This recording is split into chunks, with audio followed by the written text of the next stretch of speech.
Greetings, fellow deep space survivors. Rodamon here. Thank you for tuning in to the first episode of a new series covering Stationeers.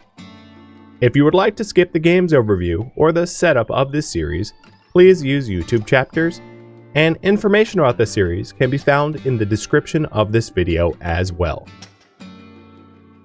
Stationeers, at its core, is a survival game where you pit your engineering skills against impending death. It is a game about the construction and management of habitats in space, which contain complex atmospheric, electrical, manufacturing, engineering, and agricultural systems.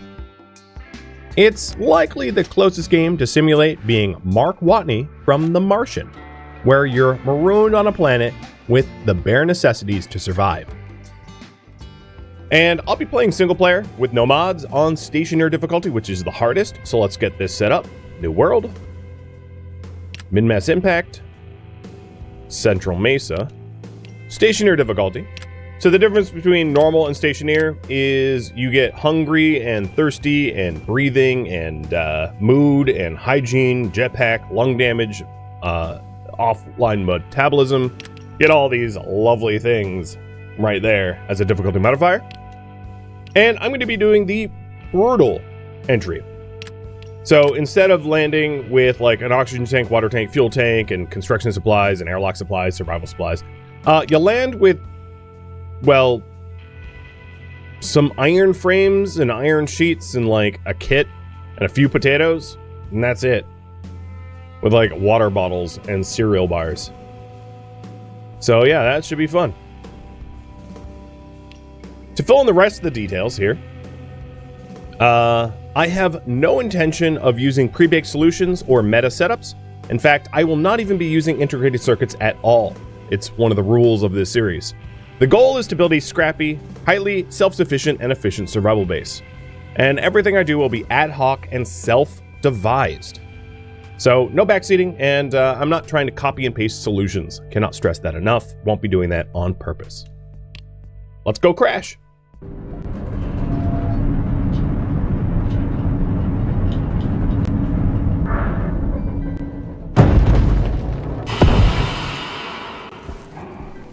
All right.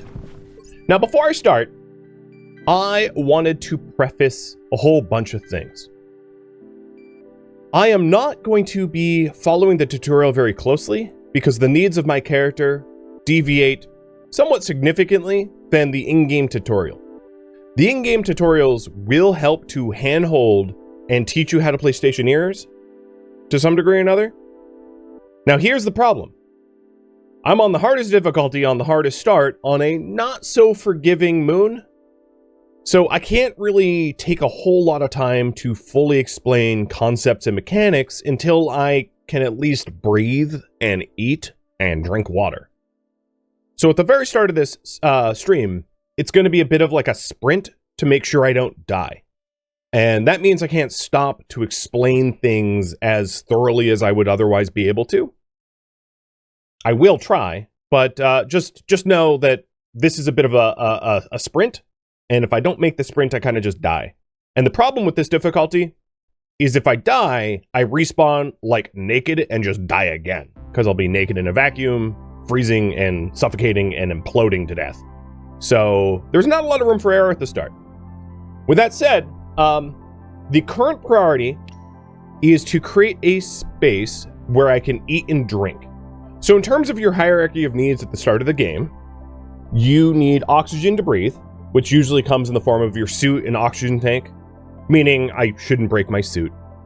And you need food and water and power for your suit, because without power for your suit, it's not pumping oxygen, it's not filtering out carbon dioxide, you'll suffocate. On the difficulty I'm on, I cannot eat and drink with my helmet on. I can pull up my visor, but I'm not going to be pulling up my visor in a vacuum. Because that's not so good. And I don't have ferns to grow. Ferns is what you grow in the game normally to make medical pills. So I have one medical pill. So there's not a lot of room for error for suffocation. So that's why I preface with all this. I'm going to sprint. I need to sprint. So let's go sprinting. For those that don't know, Mimas is it's a moon of Saturn. It's got no atmosphere, so it's a vacuum. It's got really low gravity and pretty terrible solar power. But with that said, solar power is, of course, a infinitely renewable resource, at least as far as this game's concerned. So even though it has terrible solar power capabilities, solar still might be the method of choice to pursue, because other gas and Stirling engine and other power generation methods are a little bit more complicated. And then, of course, solid fuel requires, the labor of continual mining. So let's get started. Right at the start here, I want to... Oh, that almost fell on me. I want to identify where is my supplies are over here.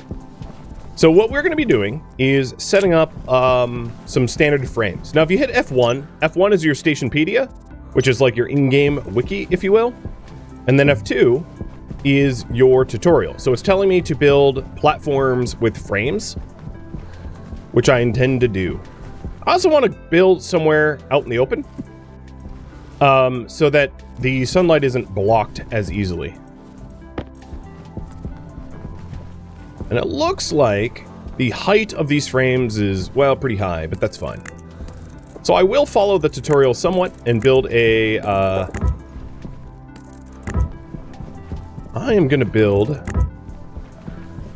I'm laying down frames that are incomplete. A 3x3 with a door airlock space here.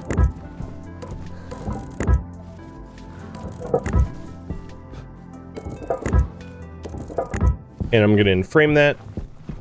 And then a patio outside. I know it's not much to look at, but I used all but 2 of my frames. All right, now let's go ahead and grab my welder and start actually physically building this. And see to keep, thank you for all the cheers. I'll be paying a little more attention to the activity feed soon, I promise. Again, in a desperate sprint of not suffocating and dying.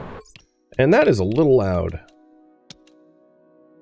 Now, the game, in-game, if you're wondering, typically things that happen in vacuum don't produce a lot of noise. You get sort of like the vibration sounds.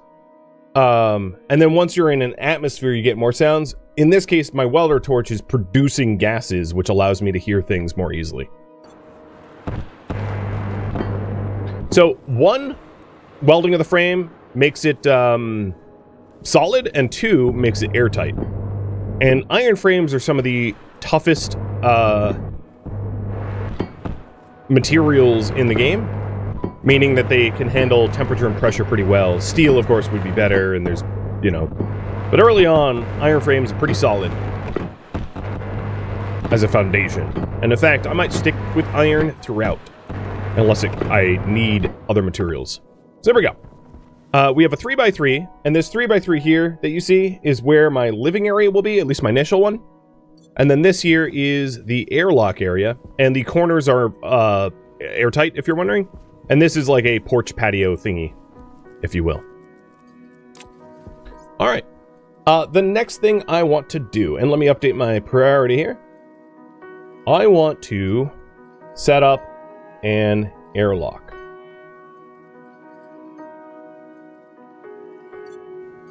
So in order to do this, there's a whole lot of other required things to go with first. Airlocks are going to require an active vent. So I'm going to put an active vent here with the pipe facing inwards. All right, we're going to grab the production package and the gas power package, and I'll put let's go ahead and put the steel frames in my suit. That'll work. So this is like prepackaged materials. What do I have here? The production package? Perfect. So we're going to unpack these things. And we've got an arc furnace, which is a smelter. Put that there. We have got an auto lathe, which is your basic printer. Put that there. We have to construct the auto lathe. So welding torch plus iron sheets. Then we attach cabling. Then we weld plastics. And then we screw drive it. Done. Auto lathe built. These extra cables. Cool. All right, the next package I want to unpack here is the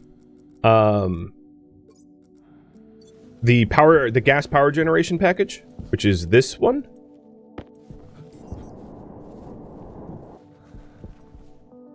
So we've got a area power controller, which I will put here. And let's crowbar that open. And this allows you to, it's like your fuse box or something. You know, it allows you to control the power of everything downstream. All right. Let's keep unpacking the box. So we've got a battery, which I will shove in that slot. This is a small battery that's not really able to power up very much on its own. We've got a battery charger, which I'll put here, which I won't be using for a while. We have a portable generator, which uses gas, and a power connector, which which can be attached to the portable generator. So here we go. I pop out the portable generator. I take a wrench and I wrench it down to the platform below so it can be attached. There it goes. And then the last piece of this power package is probably the gas tank.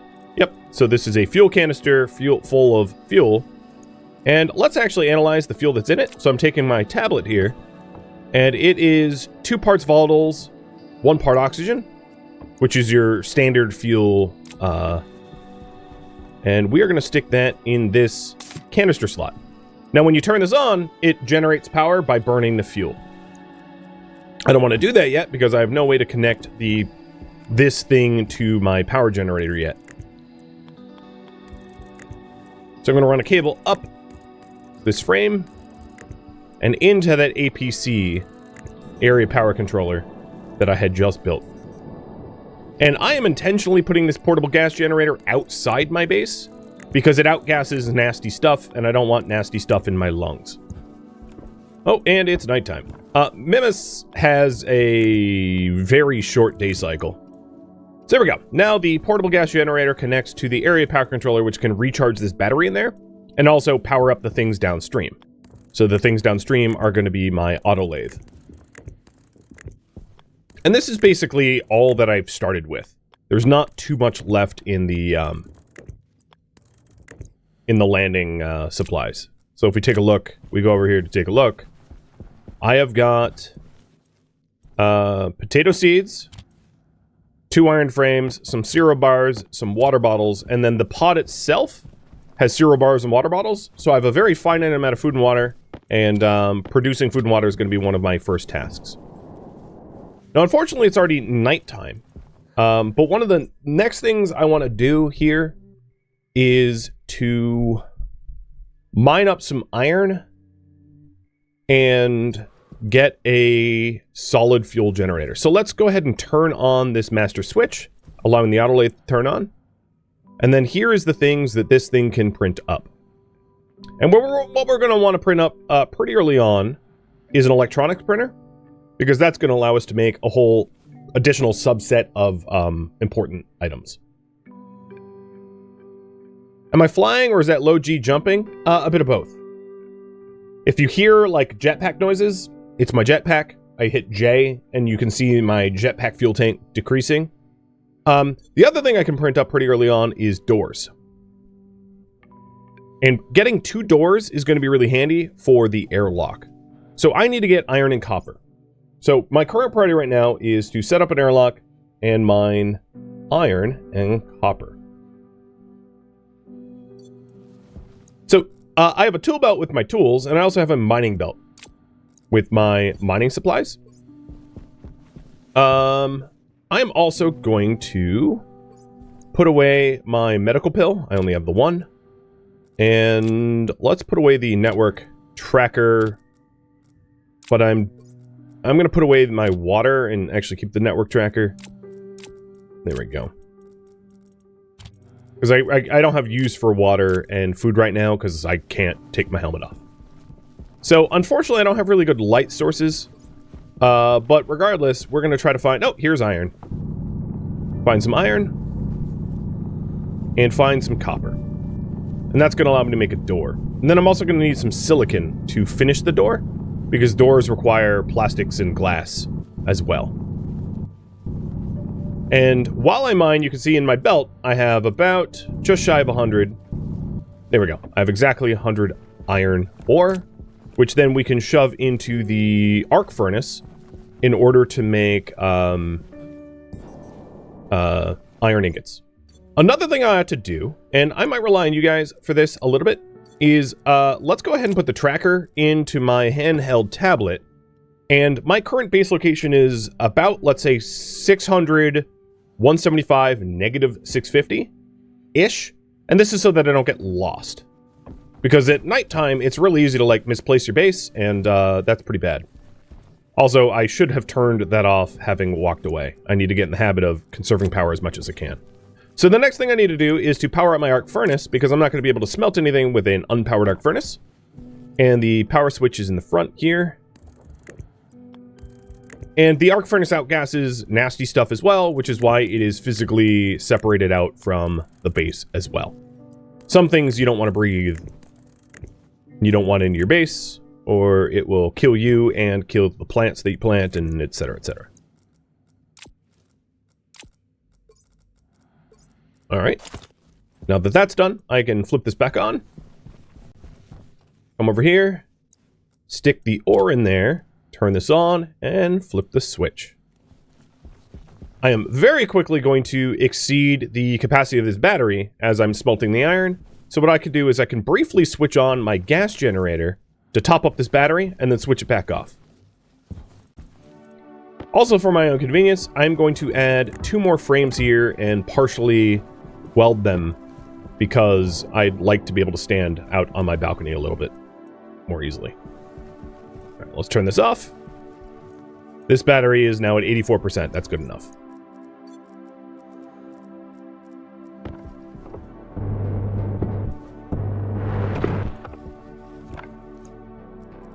Okay. Iron smelts in the arc furnace relatively quickly, fortunately. So it won't be very long until I have that. And then I'll head out to look up. There's my first ingot of iron. I'm going to turn this off. And turn this off. And, oh, it's nighttime already. Cool. Coffee on you. That works for me. And Rev, Jack Eternal, thank you for the resubs. So, over here, as you can see, I'm facing about 0 degrees, which means when I want to return home, I have to face 180. So I'm using my compass to navigate now. I could also use, like, the location of Saturn, but I'm going to use my compass. A little bit more reliable. And I'm looking for green ore, which would be copper. Yeah, you can see pretty easily that, like, getting lost, very easy to do. My base is somewhere over that way. Now, later on, I'll be able to make a tracker to be able to track home, but a tracker requires a pretty consistent amount of, or a beacon, rather.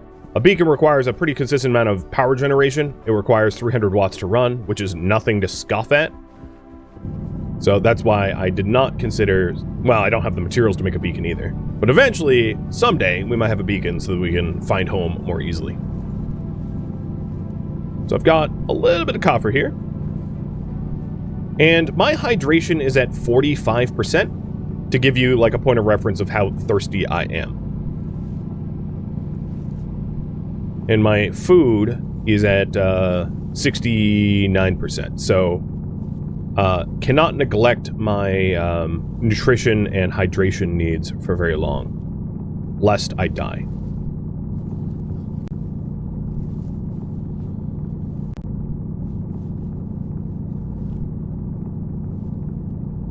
Alright, there's more copper down here than I really intend to mine.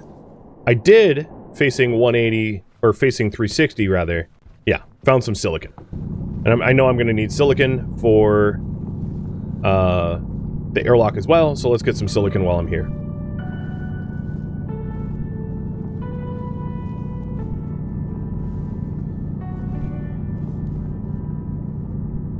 Alright, that's probably enough. Let's get using. So let's face to 180.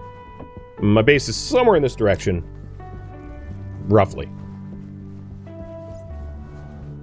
Now, parts of my suit.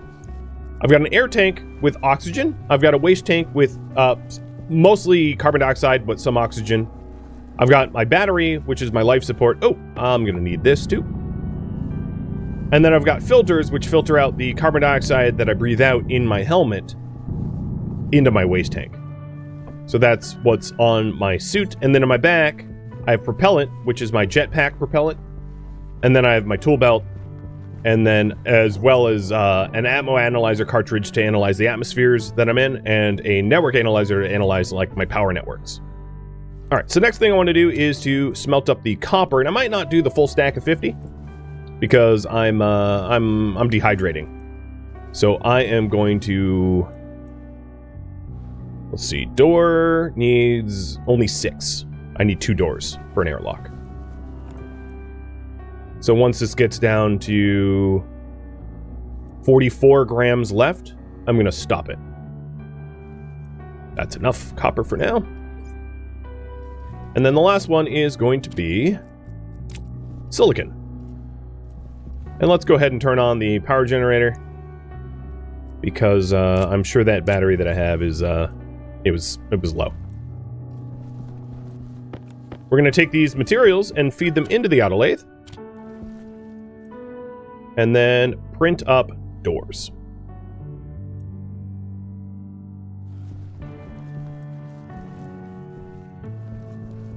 All right, battery's full. Turn that off. The other thing I could do is I can take this small battery and use it in my suit and charge up my suit's battery here as well. My suit's battery will have more capacity. All right, composite doors is what I'll be using. And I'm making sure that the power and data faces inwards. It'll just make it a little bit easier. All right, so the next part of the installation for these doors is welding torch of 2 plastic sheets. So let's stop smelting the silicon and then re-smelt the silicon so that I can withdraw whatever silicon I had already smelted, stick it in my auto lathe, and make 2 plastic sheets. 1 and 2. Turn that off. And okay, there's still room left in this battery, so I'll keep charging it up.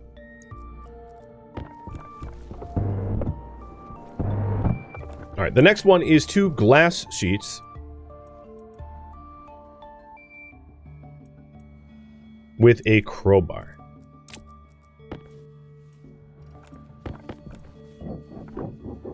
Composite door 1 and composite door 2. Perfect. My hydration's at 26%. So I think what I'll do is pause to take a drink. So I'm turning off everything I don't need right now. And the first drink I take, I will be wasting gas, but I think that's fine. So in order to do that, I come over here, water bottle, stick that in my jetpack, and cereal bar, stick that in my jetpack. Come back up here, close the composite doors. I want to open up my bag, take out some oxide, which is like, oxide is like frozen nitrogen and oxygen. And then take out my welding torch and literally just melt some ice. It is now not vacuum in this tiny little airlock. It is about 4/10 Earth's atmosphere. It's 43 kPa, kilopascals. And if we analyze it, if you're wondering, if we do the atmo analyzation, so let's take out our tablet. It is 90% oxygen, 10% nitrogen, with a little bit of pollutant from my welder, and a little bit of carbon dioxide from my welder. It's breathable.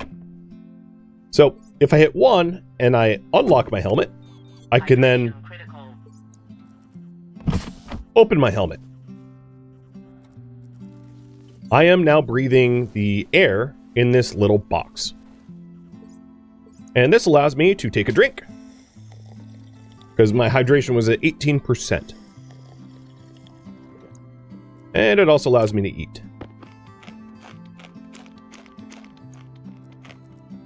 All right. And then I is the hotkey for your helmet.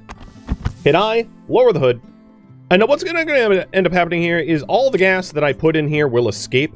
And it's because I didn't have time to fully set up an airlock system here. But now I want to. That's my next goal. Fully set up an airlock.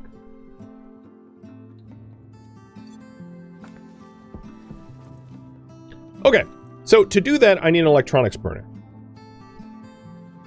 Which means I need to mine out gold. Let's turn this off. Turn this off. And go for gold. So an electronics printer is going to allow me to make the components, like consoles and sensors, in order to actually get a working airlock. And not this like manual crowbar operated coffin that I had. Because, let's be honest, that's more or less what that was. Alright, this time I am going to walk 180. So I'll have to return back walking 0. Alright, there's definitely a mesa over here that might... Oh, here's some... Wow, I found gold really easily. Love it. Now, unlike the other metals, when you find... Oh, yeah, sunlight too. When you find gold, you don't get like a whole lot of it out of the ground, so it's a less efficient resource to mine for. Like, 1 nugget of iron is much faster to mine up and yields higher. In the future, what I'll try to do is I'll try to do my mining under daylight for your benefit. But early on, I just have to do what I have to do, you know? My very basic needs of survival come first.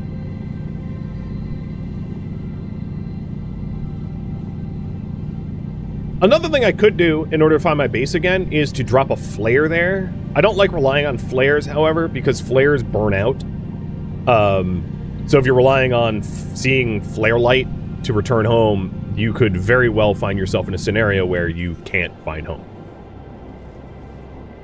If it burns out. But here's my surround. So we have coal over there.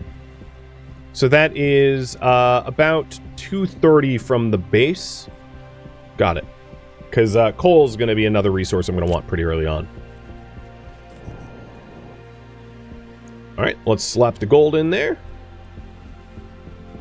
Turn on the main power. And start smelting. Now this battery is down to 71%. That's fine for now. So in order to make the electronics printer, I need 2 gold, 10 copper. And I definitely don't have enough copper either.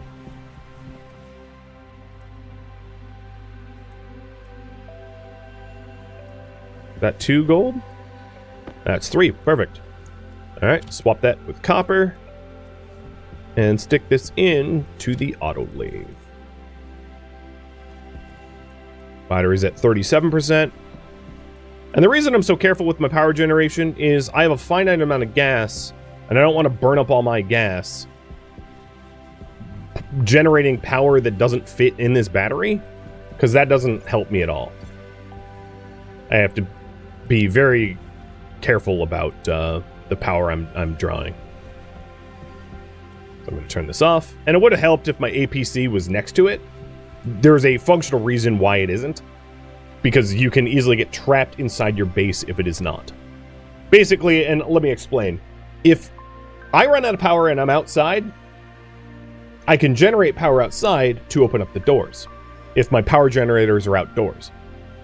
If I run out of power and I'm inside, I can swap a better battery into this this area power controller to open up the doors. So I have 2 methods to open up doors on either end. So although it seems more inconvenient to have my APC on the inside, there is a reason for it. It's so that I can't get locked indoors. Because a powered up door, these 2 airlocks that I've built, when they are powered, I can't open them manually So the only way to get out of my airlock, if they are under power, is to like break the floorboards or something. You can also have your APC in the airlock for that reason, sure. But yeah, in this configuration, it makes it so that I'm less likely to get locked out in a position that I don't want to be in. All right, we have enough copper. And the electronics printer takes a very long time to print. And if at any point my battery runs out of power during its printing process, it fails. It doesn't consume the resources until it's very done. But I'm going to have to manage my power levels carefully. And it's not the only printer I'm going to need. After the electronics printer, I'm also going to need a pipe bender to do the ductwork or the vent there. So if we take a look at the helper hints, I have already built power, an auto lathe, and an arc furnace. I've already made iron on the arc furnace. I've already made a 3x3 platform with frames. And those are just like generalized hints of how to play, which may or may not be relevant to you.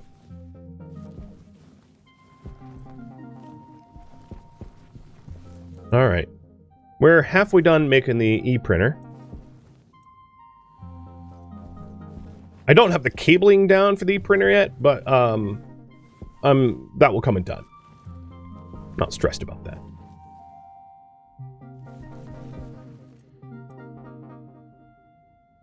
Right, let's switch to suit battery.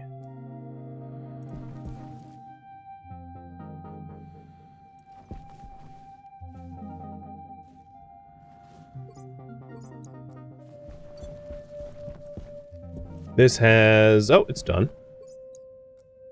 So let's do iron next again. And take that copper. Stick it in the auto lathe. We are 90% done.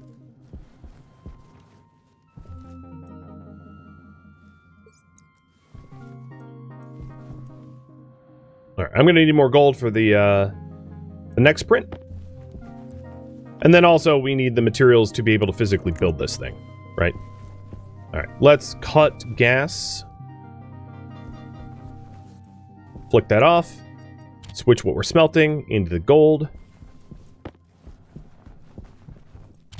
And in order to construct this printer here, the electronics printer, if we take like a wrench, it will show us... oh, no, actually, screwdriver, let's say. 2 iron sheets.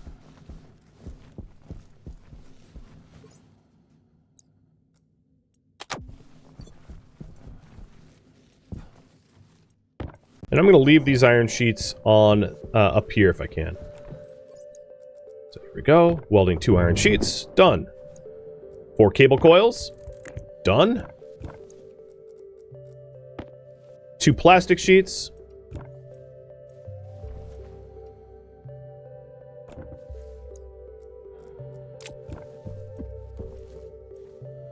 And that battery's going to die.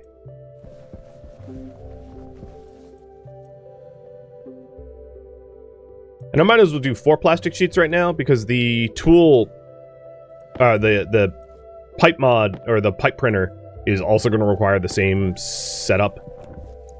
So I can get it now and then turn this off. And last but not least, a screwdriver to finish it off. And of course, this is unpowered. I haven't actually run power to it.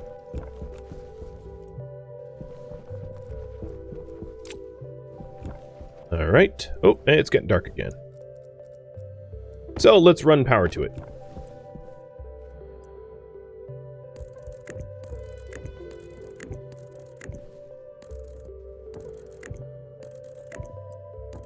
And then I have the cable leading this way for the next one.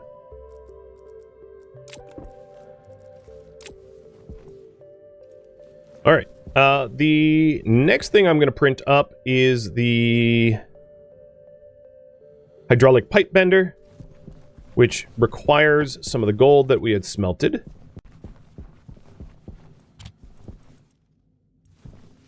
Oh, that's making plastic sheets. Let me try that again. Oh no, maybe I fixed it. Pipe bender, there it is. The pipe bender, actually, I don't think we need the pipe bender right now because this auto lathe can make pipes. Oh no, I do want the pipe bender for a separate reason.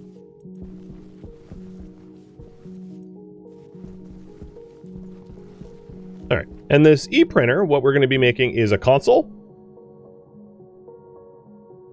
And the console is going to allow us to operate the airlock. So that requires gold, iron, and copper, but I'm going to keep that off for now. Save on power.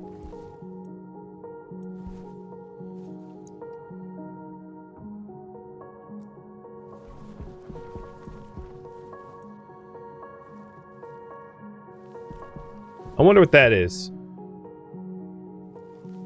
There's a sensor that you can install later on to figure out the orbital bodies around you.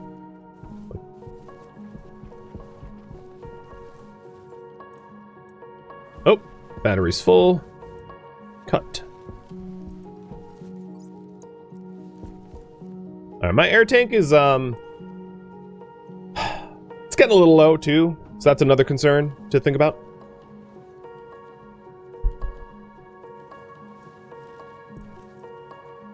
But I'll do the airlock first. I think that's a solid choice.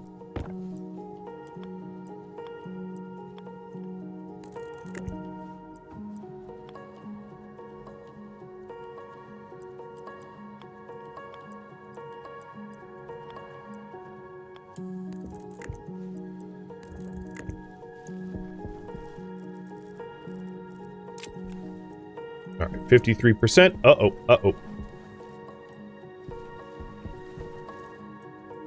Oh, boy. I don't know how low that was, but it was low. That was close. Resetting all that progress would have been annoying.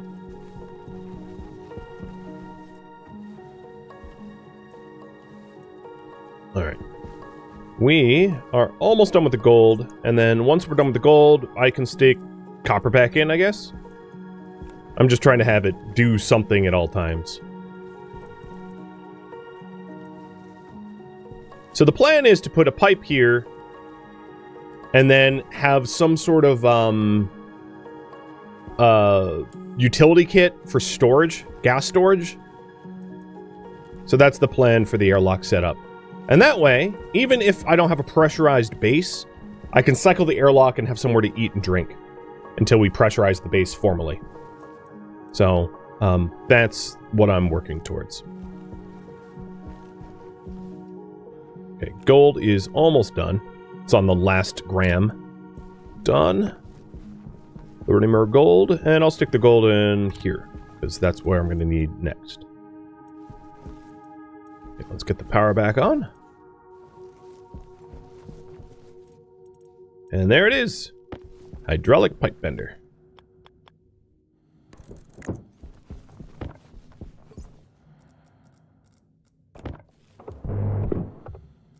I don't have enough cable coils. So let's go make some. So in order to do that, the fastest way is to eject the materials out of our autolathe, grabbing the copper, sticking the copper into the electronics printer. And in fact, I'm going to stick all of my materials in the electronics printer because I think I'm going to use that next. Except for the... I don't know about silicon. And start printing out cable coils.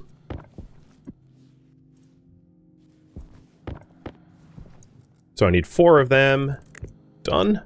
And I'll print up some extras because obviously I'm going to need more. And then the last stage of the installation, or second to last, is the plastics and the screwdriver. And now we have the pipe bender. Thank you for tuning in to Stationeers, which originally streamed live on Twitch as a marathon, one time only. If you have any questions for me, let me know in the comments below. I am not, however, looking for feedback. I asked for no backseating for the series, and also, because this streamed one time only, feedback wouldn't be able to be incorporated anyway. If you would like to catch a live stream of mine, Rhodamont.com has my stream schedule and countdown timers to upcoming streams. If you'd like to join my online gaming community on Discord, Rhodamont.com also has a link to it, as does the description of this video. Thank you so very much for watching. Special thank you to my Patreon patrons, Twitch subscribers, and viewers like you that made it all the way to the credits. So thank you so very much. I hope to catch you next episode or an upcoming stream. Farewell, my fellow Stationeers.